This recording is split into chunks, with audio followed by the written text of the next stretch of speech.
Dengan adanya dos masih jabat Bang Glenn, satu persatu Allah izinkan penghujat agama Islam yang dulu membuat kita kesal dan marah terkenal di jalur sosial media. Di antaranya Bang Glenn, tertangkapnya si anak Batak setelah pelaporan dos masih jabat, viral. Kemudian yang kedua, viralnya Agatha Palermo yang terang-terangan menghujat agama Allah, mengatakan Nabi kita human trafficking. Kemudian sekarang viral Edwin yang menuduh Nabi kita berzina. Wah, penting bagi kita untuk tidak tergesa-gesa. Dan kita tahu dulu sebelum beberapa tahun lalu juga sama, ketika banyak dari apologet Kristen mencoba menyerang Islam, viral kemudian M. Kucluk menista agama Allah lalu masuk penjara, viral kemudian Gracia Pelo menghujat agama Allah dan jadi tersangka, viral kemudian akun bernama Taipuddin Ibrahim dan kabur ke luar negeri, Paul Jong dan kabur ke luar negeri, dan akhirnya para penghujat-penghujat ini diizinkan dilihat oleh umat Islam.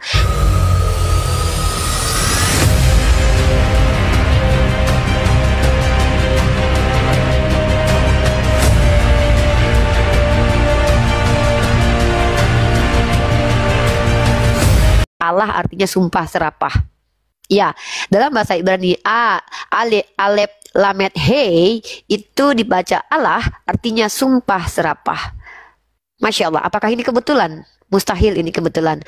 Melainkan Allah sudah menjanjikan bahwa orang kafir itu hukuman di dunia, mereka adalah kehinaan di dunia dan di akhirat.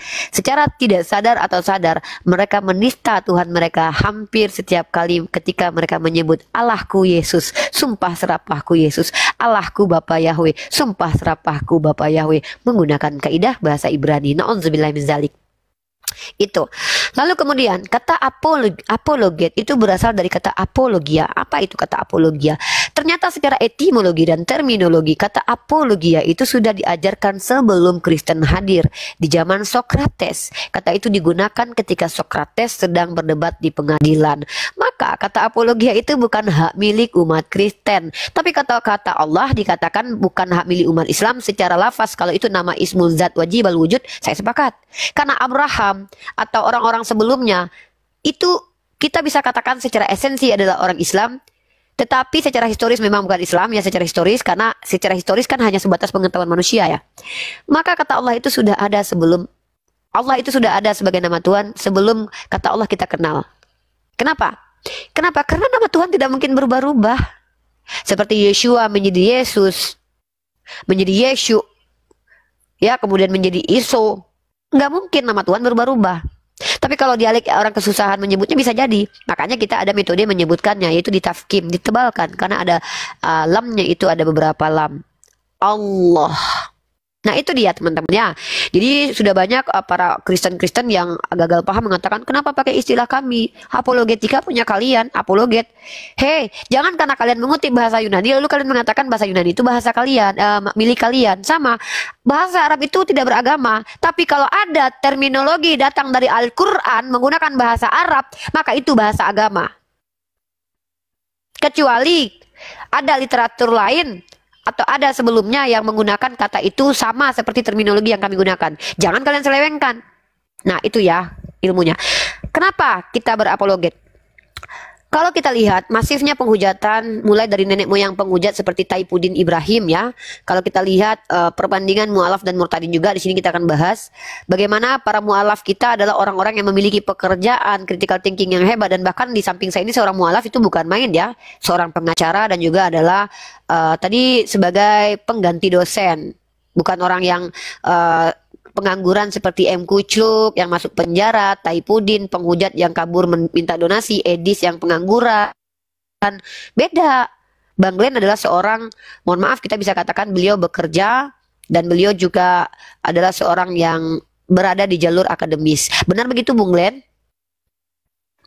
Alhamdulillah dikasih kepercayaan sama orang, alhamdulillah dikasih jalan ya Allah. Masya Allah. Nah, jadi kita kalau bisa membandingkan, Bung Glenn ini adalah seorang mu'alaf, tapi beliau tidak pernah masuk ke ranah perdebatan, apalagi sampai menghujat agama Kristen. Bahkan beliau selalu mengingatkan saya sebagai adiknya, adik rohani, untuk berhati-hati bernarasi. Berkali-kali Bung Glenn ini sebagai seorang mu'alaf mengingatkan saya, hati-hati kita hidup di negara hukum, jangan sampai kebablasan. Ya, walaupun saya sering bertengkar dengan beliau ya, biasalah kalau bertengkar, kalau bertemu itu saling tampar-tamparan, tamparan kasih ya, tampar pipi kiri kasih kanan. Tapi kami saling mengingatkan. Bung Len mengingatkan saya sebagai pengacara, beliau tahu masalah hukum supaya hati-hati bernarasi. Bahkan setelah berhati-hati pun lihat ya teman-teman, banyak juga yang merasa mereka menuduh saya menistakan. Padahal jelas sekali kalau saya mampu membuktikan saya tidak menista. Nah, lanjut Bung Len. Sekarang ternyata tiba-tiba Bung Len ya, salah satu pengacara yang tidak terkenal di Indonesia dan kita nggak tahu orang ini siapa, mungkin mau mengambil jalur terkenal di dunia TikTok ya, bernama Dosma Sijabat Bung Glenn. Tiba-tiba entah datang dari mana orang ini ya, dikarenakan ada salah satu TikToker also skincare bernama Ratu Entok diduga menista dan sudah tersangka saat ini menista agama Kristen, konon kabarnya begitu, karena memerintahkan cukur rambut kepada foto yang diduga adalah Yesus, walaupun kita bisa pastikan kalau itu bukan Yesus. Maka kemudian si Dosma Sijabat ini mencoba melaporkan Uni Rifa dan Bang Zuma atas tuduhan penistaan agama Bung Glenn. Nah, di awal mungkin kalau umat Islam yang sudah terbiasa nonton akan terkejut, loh kok Bang Zuma mau Uni Rifa yang dilaporkan? Bukankah mereka kalau bicara by data? Kembali lagi saya ingatkan umat Islam bahwa namanya manusia itu bisa salah, bisa tergelincir. Tetapi kembali lagi kita harus bertanggung jawab. Saya sudah katakan berkali-kali ketika diskusi, kalau saya terbukti menista agama, saya bersedia mempertanggungjawabkan apa yang saya keluar negeri, lari terkencing-kencing, menghujat di negara kita, lalu kabur ke negeri orang dan membiarkan negara kita kisruh. Saya tidak boleh seperti itu. Nah, lalu kemudian setelah adanya laporan dari Dosma Sijabat, di awal mungkin kita lihat kesel banget kali ya, lihat si Dosma ini yang nggak tahu apa-apa, debat lintas agama dia juga nggak ngerti, ditantang debat juga nggak paham. Ternyata Allah membuka hal lain Bang Glenn. Dengan adanya Dosma Sijabat Bang Glenn, satu persatu Allah izinkan penghujat agama Islam yang dulu membuat kita kesal dan marah terkenal di jalur sosial media. Di antaranya Bang Glenn, tertangkapnya si anak Batak setelah pelaporan Dosma Sijabat, viral. Kemudian yang kedua, viralnya Agatha Opelermo yang terang-terangan menghujat agama Allah, mengatakan Nabi kita human trafficking. Kemudian sekarang viral Edwin yang menuduh Nabi kita berzina. Bahwa penting bagi kita untuk tidak tergesa-gesa. Dan kita tahu dulu sebelum beberapa tahun lalu juga sama, ketika banyak dari apologet Kristen mencoba menyerang Islam, viral kemudian M. Kucluk menista agama Allah lalu masuk penjara. Viral kemudian Gracia Pelo menghujat agama Allah dan jadi tersangka. Viral kemudian akun bernama Taipudin Ibrahim dan kabur ke luar negeri, Paul Jong dan kabur ke luar negeri. Dan akhirnya para penghujat-penghujat ini diizinkan dilihat oleh umat Islam.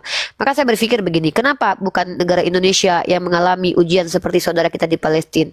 Saya akhirnya merenung, maha benar Allah dengan segala firman-Nya. Allah memberi ujian sesuai dengan kemampuan umat itu. Saya lihat betapa kuatnya umat di Palestina, betapa lemahnya umat Islam di Indonesia. Bahkan ketika Nabi kalian dihujat, sedikit dari kalian yang bisa berbuat apa-apa untuk membela kehormatan Nabi kalian. Dan itu fakta. Itu fakta. Coba perhatikan, berapa lama penistaan diviralkan, Sofiatul Kiamat. Ada mereka di mayoritas Islam ini mendapatkan hukuman, mereka tidak tersentuh hingga detik ini. Taipudin tidak bisa dipulangkan, Paul Jong tidak bisa disentuh. Itulah kelemahan kita. Maka bersyukurlah Allah tidak izinkan apa yang terjadi bagi orang Palestina terjadi kepada kita. Makanya saya khawatir, mungkin karena kelemahan kita, saya justru takut azab Allah yang turun ke Indonesia ini. Kenapa saya berpikir seperti itu? Allah izinkan berkali-kali Fir'aun untuk mendapatkan hidayah melalui Nabi Musa alaihi salam. Itu bentuk kecintaan Allah. Allah berkali-kali mengutus Nabi dari Bani Israel untuk mengembalikan Bani Israel untuk kembali kepada Allah. Bentuk kecintaan Allah. Berkali-kali umat Islam dipertontonkan bagaimana ujian terhadap umat Islam yang perutnya buncit, kenyang, ke mall tiap hari, mengaku siapa yang cinta pada nabinya, menangis ketika membaca salawat. Setiap hari kalian terkadang membahas bahwa betapa cintanya kalian kepada Nabi kalian. Tapi ketika di depan mata kalian, kalian melihat video viral di genggaman tangan kalian, Nabi kalian dinista, kalian skip dan kalian bilang, bukan urusan saya. Wajar hujian kepada umat Islam ini bisa jadi adalah istidraj. Karena Allah sudah tak mau lagi melihat kita. Itu yang saya takutkan, bukan ujian, udah hukuman itu. Kenapa? Sudah nyata-nyata mereka menista agama Allah. Lina Wijaya mengatakan Nabi kita bangkai, Tuhan kita batu, mengatakan Tuhan kita dungu. Terang-terangan dia buka platformnya sendirian. Manusia itu ada di Indonesia. Justru manusia itu berada bersama Dosma Sijabat, seorang pengacara yang mengatakan anti intoleran. Dan si Dosma Sijabat bergoyang-goyang bersama Lina Wijaya dan Logika. Logika penginjak Bible, Lina Wijaya penghujat Islam. Berkumpul bersama Dosma, memutarkan lagu rohani, berjoget-joget bersama.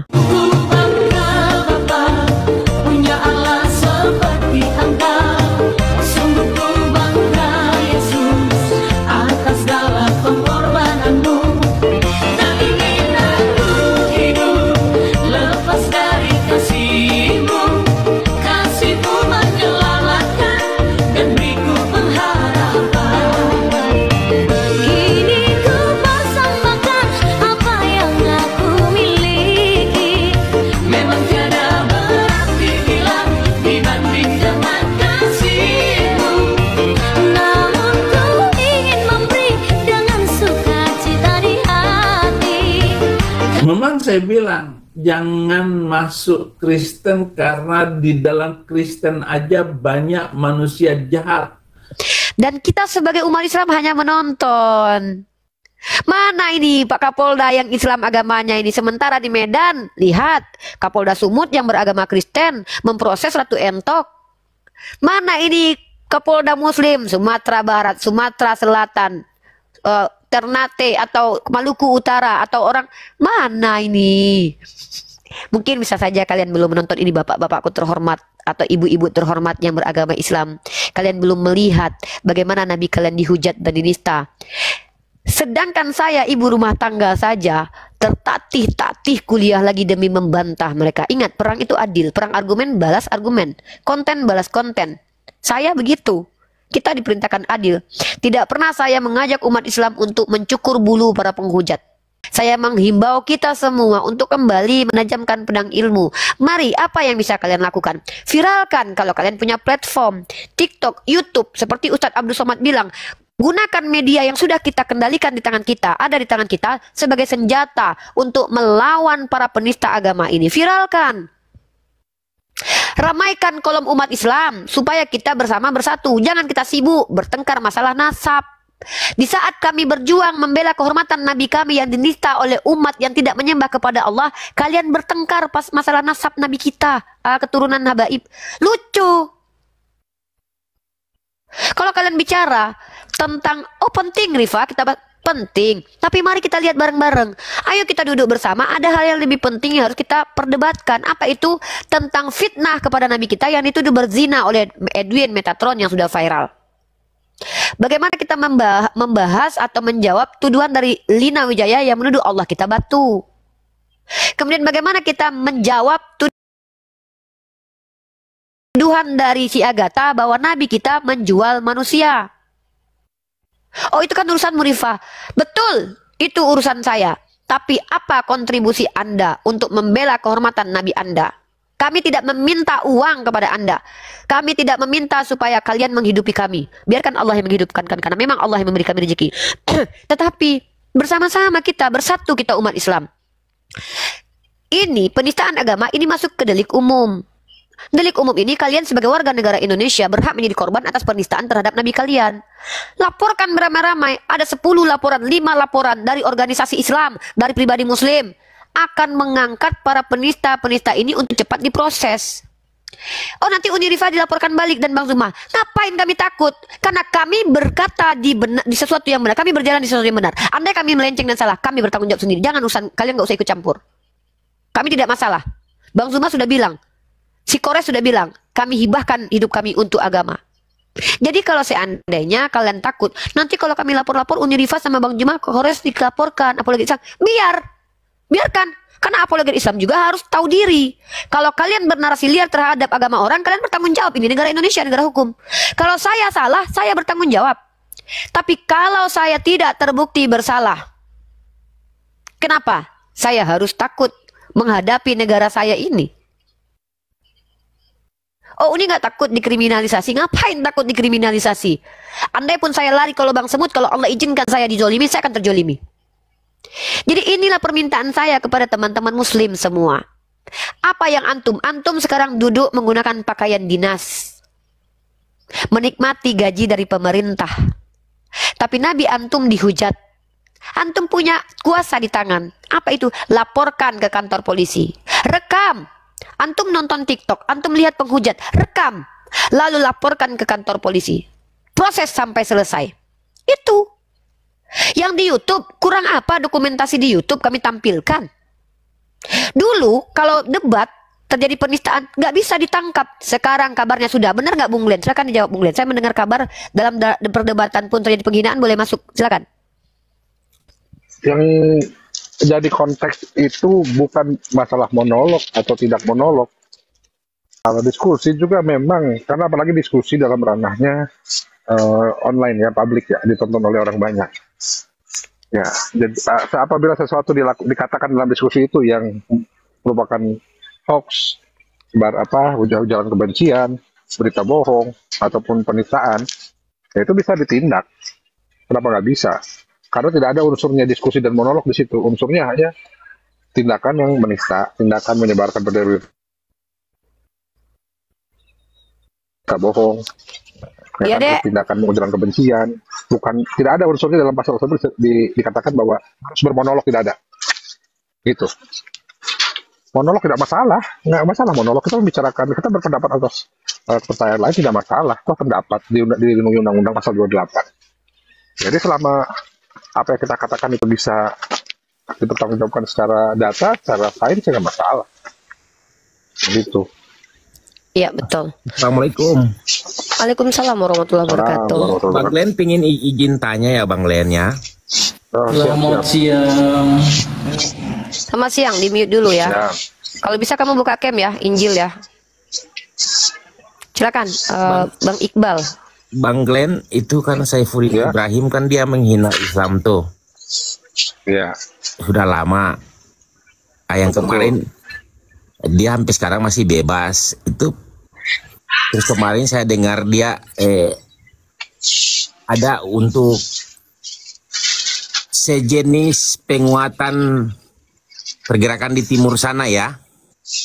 Ya. Dan kalau dia Nanti kita putarkan videonya. Nanti kita putarkan videonya aja, Kak. Karena kalau Jadi kita bicara nggak ada datanya. Maksud saya cuma gini. Cuma satu ekor orang itu dia kok nggak bisa ditangkap.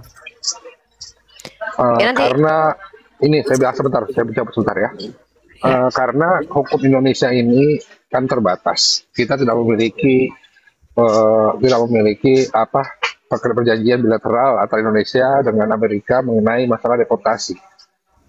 Jadi agak sulit memang untuk menangkap orang yang sudah keluar ke daerah-daerah atau negara-negara yang tidak memiliki perjanjian deportasi dengan Indonesia. Itu satu. Yang kedua, memang secara jasmani atau secara johir dia bebas.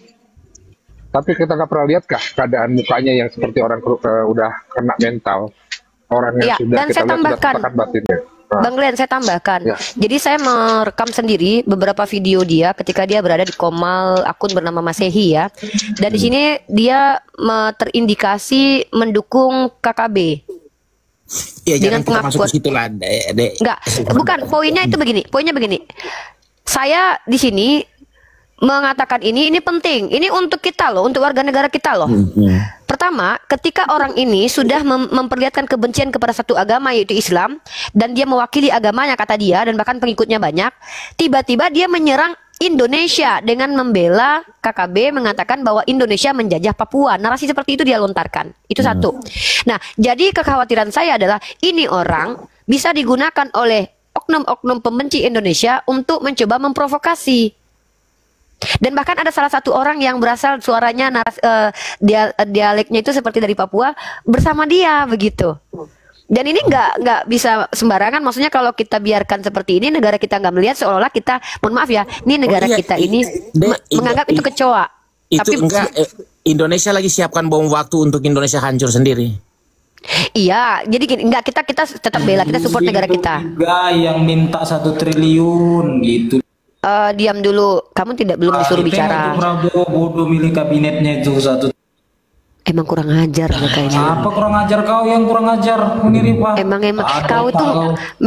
memang kalian itu orang Kristen rata-rata menunjukkan kebencian kalian kepada negara. Nggak gini loh. Masya Allah, ya Allah perlihatkan lagi kepada kita. Mereka mengaku Injil kebenaran, tapi mereka membenci negara kita, negara sendiri loh. Mereka bilang presiden kita bodoh. Ini orang-orang seperti ini mau dipelihara oleh Indonesia ini. Tema jangan Bang Glenn. Nggak, harus gini loh Kak, harus kita bukakan ini ke publik biar umat Islam ini matanya terbuka. Sudah lelah lihat umat Islam ini selama ini sok-sok berpersangka baik kepada mereka. Ini loh barusan orang Kristen menghina presiden kita sendiri. Itu loh si Taipudin membela KKB dengan mengatakan negara kita menjajah. Saya tinggal di Indonesia. Saya harus tetap bersama dengan negara saya. Buruk-buruk pun negara saya tetap harus saya bela gitu loh. Karena saya berprinsip hubul waton minal iman. Cinta negara itu adalah bentuk dari keimanan. Ini orang bilang barusan presiden kita bodoh. Sementara kita berdoa supaya presiden kita mengambil kebijakan yang bisa mensejahterakan rakyat. Beliau baru memimpin. Kita berdoa bersama-sama. Kalau kita bilang orang ini botol, emang kau bisa jadi presiden? Kau punya kemampuan memimpin negara, kau aja yang jadi presiden. Kita harus membela negara ini. Walaupun negara ini tertati-tati sekalipun, kita nggak akan tinggalkan negara ini gitu loh. Makanya saya bilang, apapun tuduhan kalian terhadap negara saya, agama saya berada di sisi mereka. Kau Kristen minoritas saja sudah kurang ajar. Bukan karena kepada agama Islam kau benci, negara pun kau benci, presiden pun kau benci. Kurang ajar. Di ruang publik saja kau masih minoritas, berani kau mengatakan presiden kita bodoh. Coba kita kembali ke ini Bang Glenn. Kurang Halo, ajar Bang Glenn. sekali kalian rata-rata. Ya, siap, Pak. Itu dia, apakah dari ya masyarakat atau pemerintah sebenarnya membiarkan kecoak itu bisa berbahaya loh ya.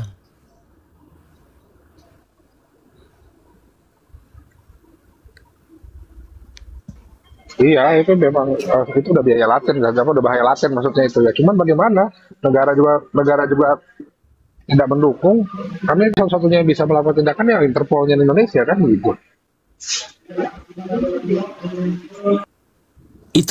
Itu harus mau tunggu Interpol.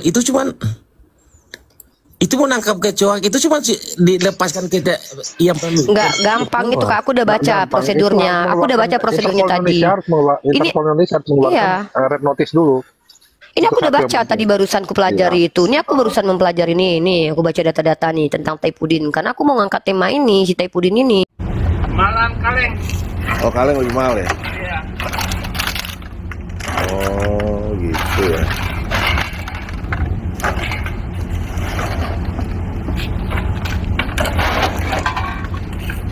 Kalau yang kecil, botol kecil sama yang besar sama? Sama aja. Sama aja ya?